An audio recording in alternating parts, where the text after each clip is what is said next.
তবু এই দেয়ালে শরীরে যত চিরানম ধুয়ে যাওয়া মানুষ পেশাদার প্রতিহিংসা তোমার চেতনার যত উদ্ভাসিত আলো রং আকাশের মতো না কোষা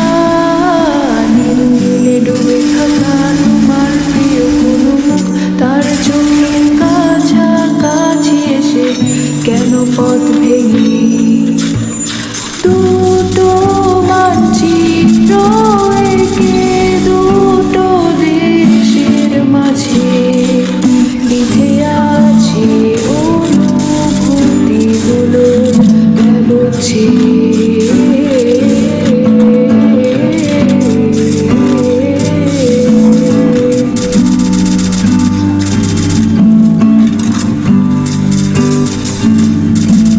তবু এখানে আছে অবলীল হাওয়া জানালা বদ্ধ